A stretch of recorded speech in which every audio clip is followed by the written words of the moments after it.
Alright folks, welcome back to the Via Pinstriping page. If you are new to this channel, please consider subscribing.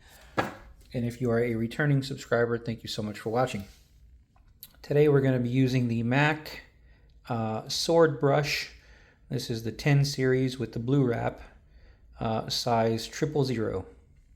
And what we're going to be doing is we are just going to develop a design, right? So let's start in the middle. Generally, a lot of these designs like to start off as a teardrop shape.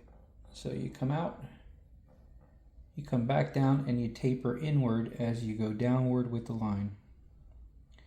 I did draw a slight grid. It's really just one vertical line and one horizontal line, just to sort of give me an idea of where I need to be.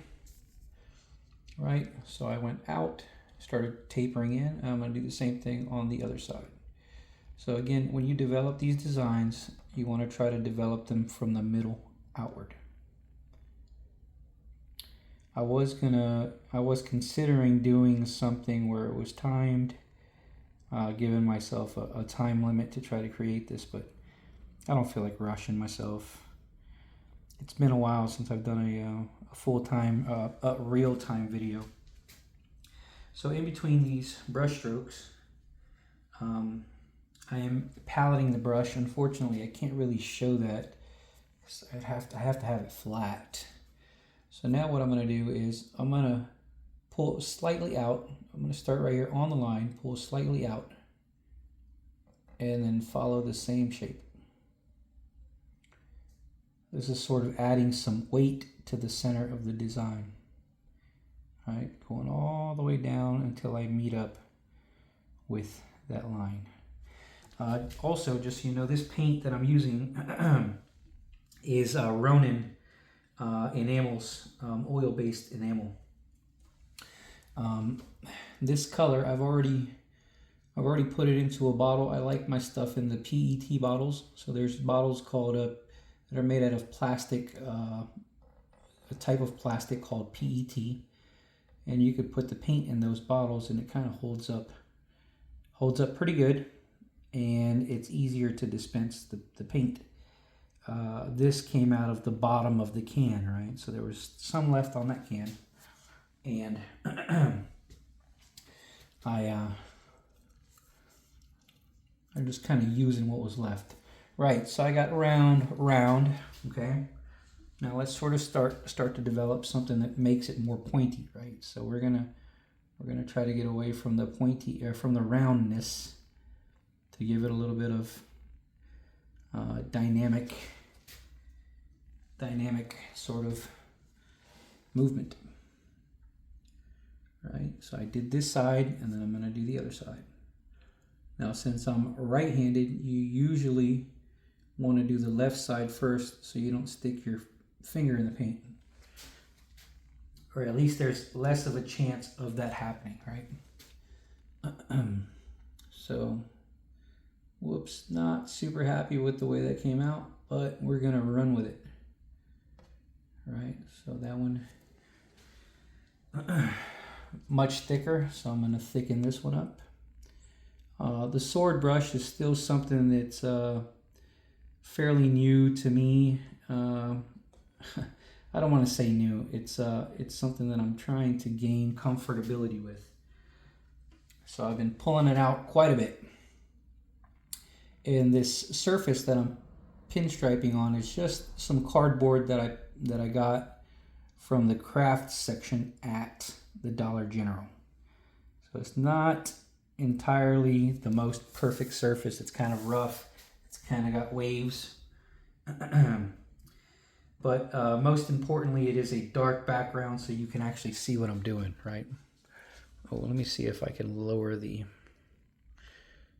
Man, the camera has such a hard time trying to figure out what to look at, right? It's the pinstriping, videotaping pinstriping, taking video of pinstriping is extremely difficult, right? So the camera, from what I understand, the camera wants to pick up the image of, like, let's say the beach or the sunset or a person, right? So when it sees my hand, it's like, oh, a hand, I know what that is. Let me focus on that hand, right? So when you're trying to film pinstriping, it doesn't even know what it's trying to film.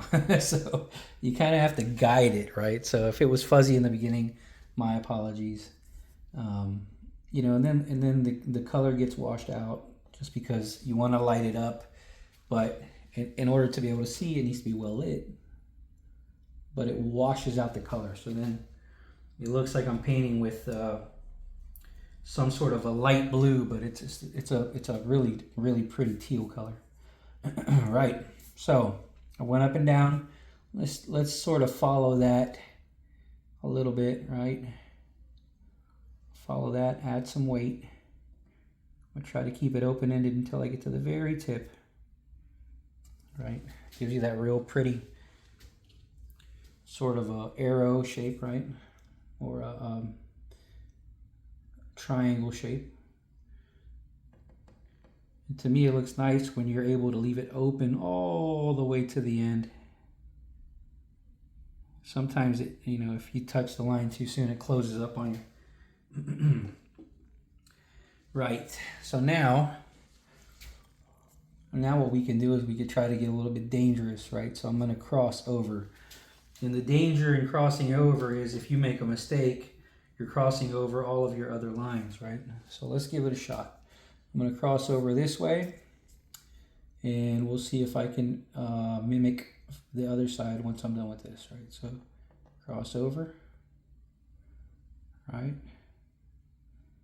We're not going to touch, but we're going to go right past that one.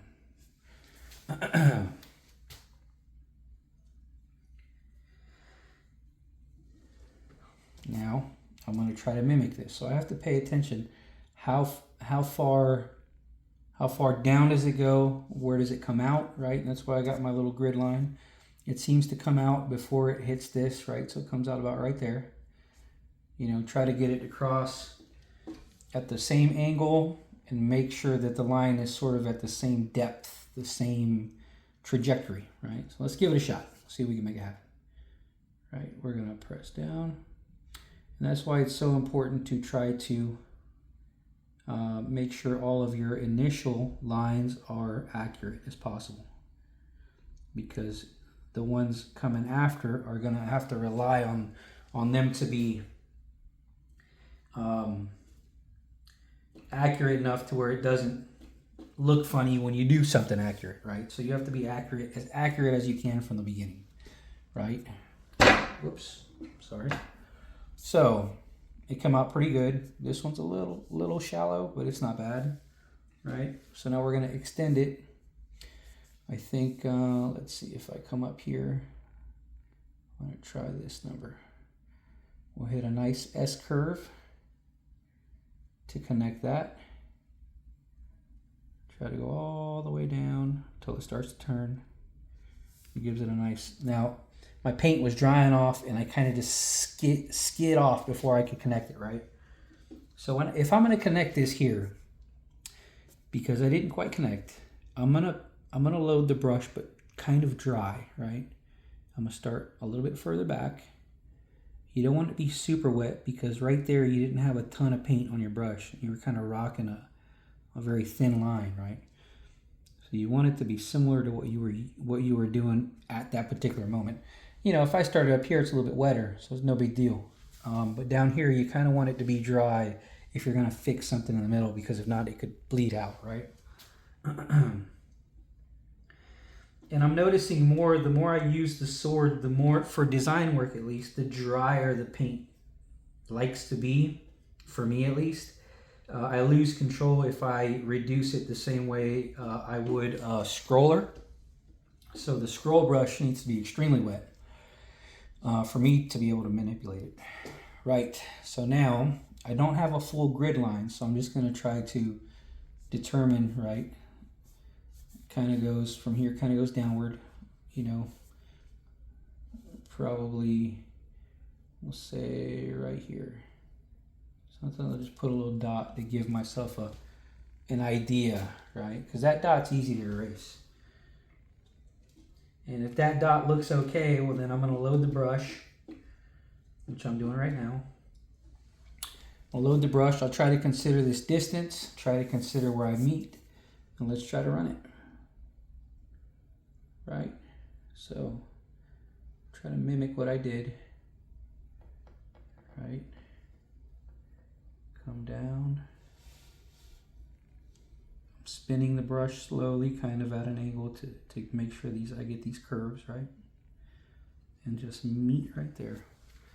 Not too bad. This one is a little bit more deeper than this one, but it's not terrible. It is within an acceptable limit, right? So what I can do is sort of extend this out just a little bit to sort of give it the illusion that it's more accurate, right? Let me double check this. Oh, whoops. Sorry, right? I keep having to lower the brightness so you can actually see the lines. I can't tell what y'all are seeing, so I'm going to upload it either way. No matter what happens, you're going to get the video. Now, what do we do with these open-ended lines, right? I can connect them back in. I could run a line that goes across. I kind of like this shape here, so I think I'm going to try to... I don't know if I just want to fully enclose it, right? But let's just close it up. Here, how about this? This is what we'll do. We'll come in, but we won't touch, right? We'll go like that. I'm gonna do the same thing over here. I'm gonna come in, not touching the other line it's going towards, right? And I think I'll just go up.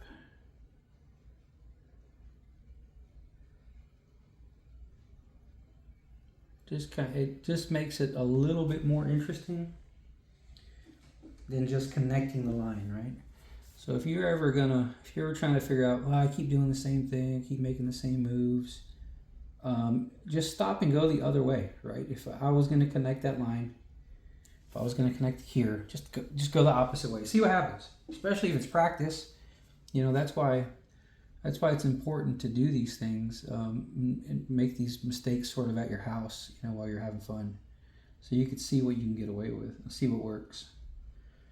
You know, I've had videos where I'm doing tons of stuff and, you know, it's all going crazy. And of course, you know, somebody in the comments section says, well, that's overdone. That's too much. I get it. It is too much.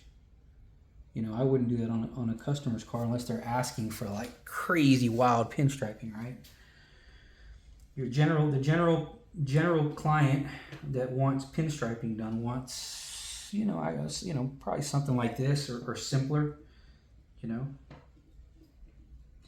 But it's good to know your limits when you're at the house, when you kind of have a little bit of time to give it a shot, right? So I think I'm gonna give it some. I kind of want to see some round, right, that connects in the middle. So I'm just gonna come out like this, right? Come around, touch that.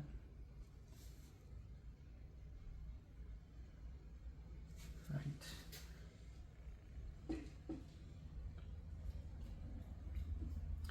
At this point, my brush is kind of gunking up a little bit. I'm not reducing and doing things the way I kind of normally would because I'm videotaping. I'm trying to rush it that way. I'm not leaving like dead air or whatever, right? But when that happens, if you're feeling like your brush is kind of fighting against you, just clean it off real good and start over. If you need to pour fresh paint out, do that. You know, especially if you're working in the heat. If you're just starting out and you're practicing, I try to practice in an air-conditioned environment. If you're in the heat, you're already fighting, you're already putting yourself kind of in a bad spot. If you have no other choice, then I understand that. You know, maybe somebody in the house doesn't like the smell or something. I get that. But just keep in mind, if your brush gets all gunky and everything's fighting against you, just clean it off. Start fresh. If you have another brush, maybe pull out the other brush. Sometimes a particular brush is working great that day for no reason. And sometimes it's just not. Right, so now I would like something that, this is another sort of a risky one, right? Because these shapes can be funny. So I'm gonna go down, spinning the brush as I go. Kind of got a little thick there on me. That's all right. I'm gonna stop here. I'm gonna fix this. See how the line got thicker? That's sort of a, it looks a little amateurish when you get that, where you got the real thin at the beginning and it kind of thickens up and gets thin again. These things don't have to be super duper consistent, right? But at least within the line it should be consistent. If this line's a little thicker than that one, kind of not a big deal. But if it gets thick and thin and thick and thin, that's where it starts to look bad, right? So this line is for sure thicker than that one, but because it's within its own realm, it doesn't look bad, I don't think. Less noticeable. All right. So always fix your thick to thin if you can. Always make sure that these little points here are nice, right, and uniform. To me, that's what makes the design more appealing looking, right? So here, I go out just a little bit, and then I start to come in. So I'm gonna try to do that over here, right? This is, again, one of those sort of slightly dangerous moves because I'm crossing over all these lines and we're trying to make it the same thing. Yep. I'm reducing now. Sorry that it's not on camera. Right, this line's a little bit thicker, so I'm just going to thicken this one to make sure I am as consistent as I can be within that particular line. If you ever have streaks in your paint, or you got issues where something kind of is going thick to thin, listen, you're just going to have to get used to going over the same line twice. You know, maybe that's something that people should practice more, is just going over the same line twice, because you know, it just happens. Sometimes your paint's fighting against you. Sometimes maybe the surface is acting funny or something, or, you know, sometimes just to get through the job, you just got to go over the same line twice. Right. So just to give it a little bit of something in here, right? That way they don't look so much like kind of you start it. The thing with round shapes within these designs, sometimes you get into this world of things are looking like faces, right? So I try to do what I can to mitigate that a little bit, if that's even the right word. So I'm just gonna put sort of a peak in there, right?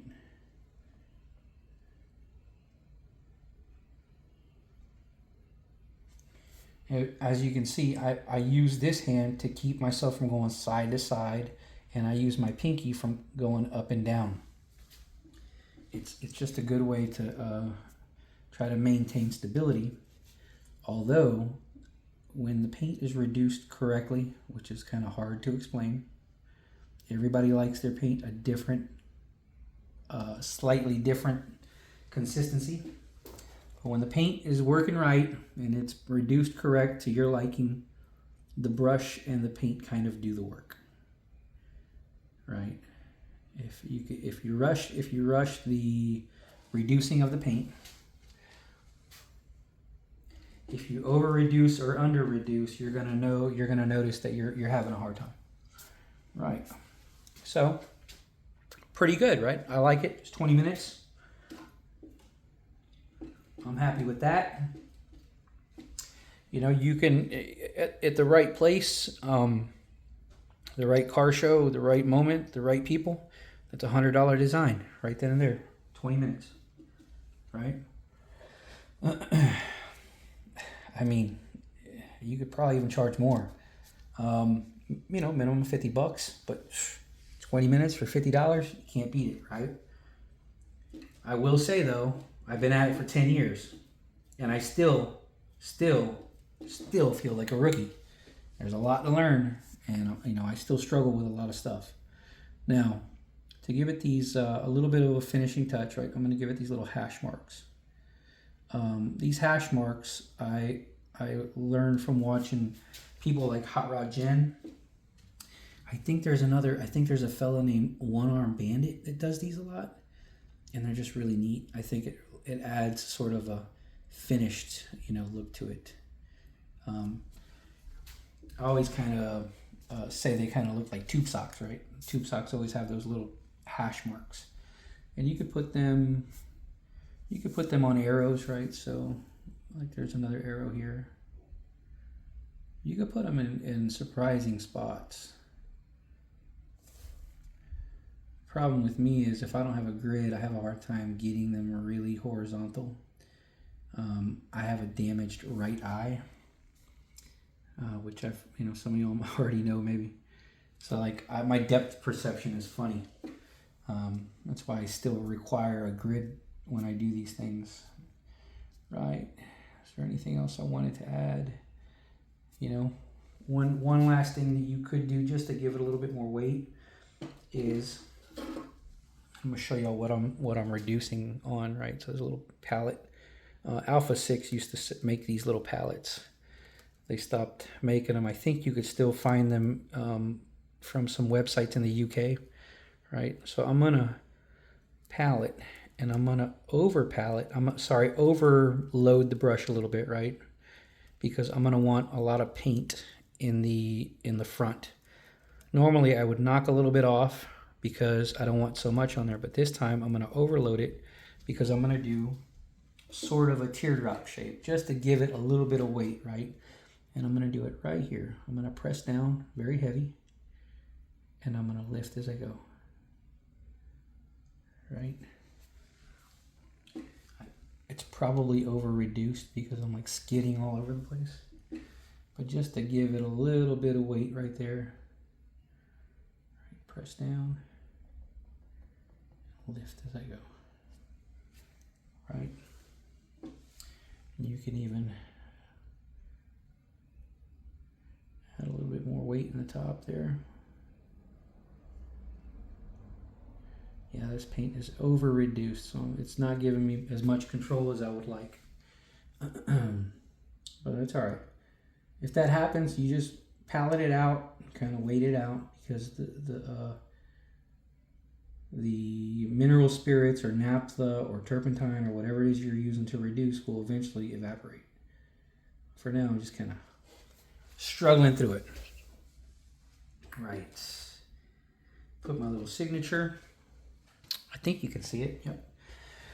Put my signature here at the bottom. I had somebody comment, you know, why don't you put your signature in the corner of the canvas? It said canvas. It's not a canvas. We call these, you know, if you're going to be doing this, they call it a panel. I guess it mimics the panels of a car, right?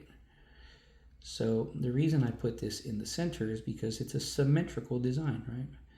So I like to keep the idea of symmetry. If this was an asymmetrical design, meaning not the same on both sides, well then I could put my signature anywhere. But being that this is a centered situation, I'm going to center my signature. And that's it, folks. Let me take you off the stand and I'll give you a straight on view. Give me 1 second.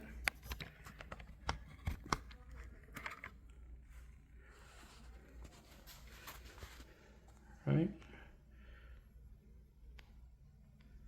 It's a straight on view. Let me know what you think in the comments section. Let me know if that helped you out at all.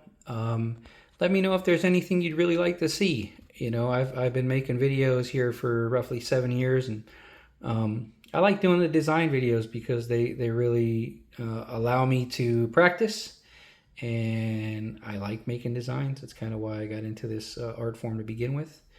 But if there's anything out there that y'all would like to see me do, let me know. There might be a video on it already because I've done a ton. And thank you all so much for watching. Make sure you give this a like, please. If you could share it and subscribe if you haven't. All right, y'all. Have a good day.